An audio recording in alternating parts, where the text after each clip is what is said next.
आप लोग देख रहे हैं जम्मू परिवर्तन। मैं हूं आपके साथ नरेंद्र सिंह ठाकुर। जम्मू की बात करें तो लगातार डेंगू के मामले जो हैं वो तेजी से बढ़ते जा रहे हैं। इस बीच जीएमसी किस तरह से हरकत में है ये सब जानना भी बेहद ज़रूरी है, क्योंकि जीएमसी की बात करें तो गवर्नमेंट मेडिकल कॉलेज जम्मू में लोग जो हो बड़ी उम्मीदों के साथ यहाँ पर इलाज करवाने के लिए आते हैं। इस बीच GMC principal doctor Shashi Sudan ji, आज उनसे हम जानने की कोशिश करेंगे कि आखिरकार बढ़ रहे डेंगू के मामला को लेकर गवर्नमेंट मेडिकल कॉलेज जो है वो किस तरह से जो है वो तैयारियां कर रहा है, ताकि आने वाले वक्त में ये मामले जो है वो और ना बढ़ सकें और इस पर जो है वो जल्द से जल्द रोकथाम लगाया जा सके। GMC principal doctor Shashi Sudan madam हमारे साथ हैं, इनसे जानेंगे कि जो लगातार बढ़ रहे मामला पर काबू पाने के लिए किस तरह की कोशिशें जो है वो गवर्नमेंट मेडिकल कॉलेज की एडमिनिस्ट्रेशन द्वारा यहाँ पर की जा रही है।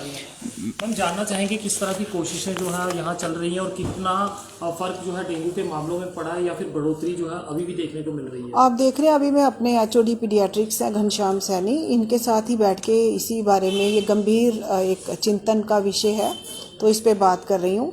जैसे आंकड़ों के मुताबिक अगर 764 एडमिशन्स एडल्ट्स की हुई हैं तो 1116 अभी तक पीडियाट्रिक्स हॉस्पिटल में हुई हैं। तो दो हमारे एरियाज़ इस टाइम फुली एक्टिवेटेड हैं, एक डिपार्टमेंट ऑफ जनरल मेडिसिन और एक डिपार्टमेंट ऑफ पीडियाट्रिक्स।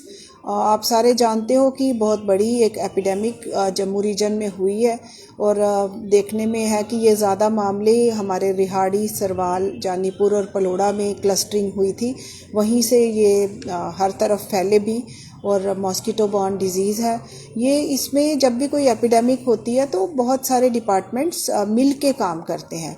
जैसे कि सबसे ज़्यादा तो हर एक की व्यक्तिगत जिम्मेवारी से ही हम शुरू करते हैं कि ये मच्छर साफ़ पानी में पैदा होता है और छोटी छोटी पॉकेट्स में ये ब्रीड करता है। जैसे मलेरिया का मच्छर गंदे पानी में, तभी मलेरिया बोला गया था कि स्मेलिंग एयर वहाँ से जिधर से आती है गंदा पानी, वो फीमेल एनोफिलीज वहाँ पैदा होता था। लेकिन ये मच्छर साफ़ पानी में, घर में हमारे कोई पक्षियों के पानी पीने के कटोरे हैं, प्लांटर्स हैं, या फिर रेफ्रिजरेटर के पीछे ट्रे है, कूलर के पीछे जो वाटर कलेक्शन रहती है, तो इन सारी चीज़ों में घरों के अंदर ही ये मच्छर है। ये हर एक को जानने की ज़रूरत है, हर कोई अपनी व्यक्तिगत जिम्मेवारी समझे। जैसे हमें देखा कि कुछ परिवारों के परिवार इकट्ठे डेंगू से पीड़ित हो गए। उसमें ये वजह रही कि एक को अगर डेंगू हुआ और मच्छर था, मच्छर ने पेशेंट से वायरस लेके सबको काट के फैला दिया, तो मच्छर नहीं होगा और तो डेंगू नहीं होगा, ये समझने की बात है। और वैसे हमारी व्यवस्थाओं में हर साल की तरह जैसे ही मॉनसून आने वाला होता है, जून जुलाई के महीने से ही तैयारियां शुरू कर दी जाती हैं कि मच्छर का बरसात का सीज़न आ रहा है और ये मॉस्किटो बॉर्न डिजीज़ या वेक्टर बॉर्न डिजीज़ की शुरुआत हो सकती है। तो जो हमारी म्यूनिसिपल कॉरपोरेशन है वो भी मॉस्किटो कंट्रोल मेजर्स सारी शुरुआत कर देती है और हम भी हॉस्पिटल में मैनेजमेंट के लिए सारी तैयारियां शुरू कर देते हैं। अभी तक ऐसा कुछ देखने को मिला है कि इस बढ़ रही महामारी पर जो है किस तरह से रोकथाम लगाई जा रही हो या लगी हो? ऐसा ये पूरी रोकथाम की जो कोशिशें हैं उनके बावजूद आप देख रहे हैं कि ये इस बीमारी को लेके चलिए कि एक स्टेटिक रहा इसका जो स्टेटस था। हर दिन जो मरीज़ों का नंबर था ऑलमोस्ट प्लेटू हो गया, एक स्टेज पे आके बढ़ने नहीं दिया गया। लेकिन हम ऐसा नहीं चाहते हैं कि वो प्लेटू करे, हम चाहते हैं वो डिक्लाइन शुरू हो जाए, मामले बिल्कुल ख़त्म हो जाए। कल की डेट में भी हमारे यहाँ पे 11 एडमिशन्स टोटल हुई हैं। पहले की एडमिशन्स के मुकाबले में पहले ये 25 से 30 तक भी जा चुकी थी, ये काफ़ी कम है। लेकिन इसमें बिल्कुल ठीक से नहीं कह सकते कि ये कंट्रोल हो गया है और स्थिति नियंत्रण में हो गई है। जैसे ही मौसम ने मच्छरों के ब्रीडिंग को बढ़ावा दिया, तो वैसे ही आप सोचिए कि थोड़े से जो डेंगू के फीवर के मामले हैं वो बहुत ज़्यादा में कन्वर्ट हो सकते हैं। हम सबको मिलके कोशिश करनी है कि ये सारा जो है हम कंट्रोल कर सकें। कुछ लोग जल्दी डर भी जाते हैं, जैसे उन्हें पुष्टि होती है कि उन्हें डेंगू है और उसके बाद वो जम्मू मेडिकल कॉलेज आने से बेहतर बाहर जाना समझते हैं, तो क्या कुछ उनके लिए कहेंगी कि किस तरह की तैयारियां जो हैं वो गवर्नमेंट मेडिकल कॉलेज की है? वो कुछ उनका पर्सनल डिसीजन ऐसा रहता है कि वो बाहर जाते हैं, लेकिन हमें बड़ा दुख के साथ आपको बताना पड़ रहा है कि कुछ मामले जो हड़बड़ाहट में कहीं दाएं बाएं चले भी गए तो बाहर भी उनको नुकसान हुआ।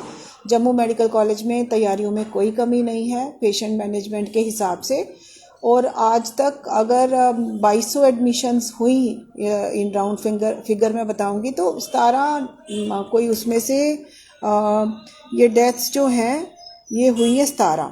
तो ये 17 डेथ्स की वजह रही, एक एक डेथ को ऑडिट किया गया कि क्या वजह है कि पेशेंट की डेथ हो गई।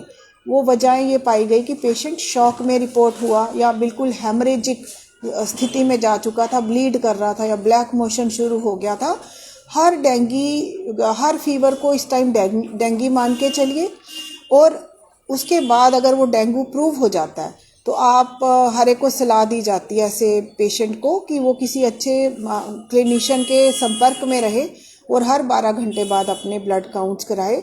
प्लेटलेट्स के नंबर्स पे पूरा वॉच रखने की बात है, और नंबर्स अगर घटते नज़र आए तो वो एकदम हॉस्पिटल आए और यहाँ सारी व्यवस्था है। सिम्टम्स की बात करना चाहेंगे क्योंकि हमारे जो दर्शक आपको देख रहे हैं उन्हें सिम्टम्स के बारे में बताएं, क्योंकि कुछ लोग जो है इसे एक नॉर्मल बुखार समझते हैं और खुद ही घर में दवाइयाँ लेनी शुरू कर देते हैं, तो कितना ज़्यादा घातक हो सकता है? पहले तो हर बुखार को मैंने कहा इस सीज़न में डेंगू मानना चाहिए, क्योंकि कई बार एटिपिकल प्रेजेंटेशंस होती हैं, लेकिन टिपिकली इसमें एकदम तेज़ बुखार चढ़ता है और बोन ब्रेकिंग फीवर बोलते हैं कि पूरी बॉडी एक्स और मायल्जिया, बॉडी एक्स और जैसे कि हड्डियां टूट रही हैं और आंखों के पिछले हिस्से में दर्द होता है। ज़्यादातर इसका यही रहता है कि तेज़ एकदम सडनली और तेज़ बुखार आ जाता है। मैम आखिरी बात आपसे जानना चाहूँगा कि अगर आने वाले वक्त में डेंगू के केसेस बढ़ते हैं तो जीएमसी के एडमिनिस्ट्रेशन द्वारा किस तरह के इकदाम जो वो किए गए हैं? जीएमसी बिल्कुल तैयार है। अगर कोविड में हमने एक समय पे 967 तक मरीज़ यहाँ दाखिल किए थे तो व्यवस्थाएं पूरी हैं, बैकअप प्लान्स हमारे तैयार होते हैं, लेकिन हम उम्मीद करते हैं कि मामले नहीं बढ़ेंगे और कभी कई मरीज़ों को प्लेटलेट्स की ज़रूरत पड़ती है, दवाइयों की जो भी ज़रूरत है वो पूरी व्यवस्थाएं हैं। डॉक्टर शशि सूदन मैडम हमारे साथ थे और जिन्होंने तफसील से डेंगू के बढ़ते मामलों को लेकर बातचीत की है, और ये भी आप लोगों को सलाह दी है कि अगर आप लोगों को भी ऐसा कुछ बुखार या फीवर महसूस होता है तो आप फौरी तौर पर नज़दीक के अस्पताल में जाकर अपने आप को चेक करवाएं, और अगर आपको वाकई में आप डेंगू में जो है पॉजिटिव पाए जाते हैं तो आप टाइम टू टाइम जो है वो जो भी टेस्ट रहते हैं वो करवाएं, ताकि इस जैसी महामारी से जो है वो बचा जा सके। फिलहाल वीडियो को ज़्यादा से ज़्यादा शेयर कीजिएगा ताकि तमाम लोगों तक ये जानकारी जो है पहुँच सके। कैमरा पर्सन अभिषेक के साथ नरेंद्र सिंह ठाकुर, जम्मू।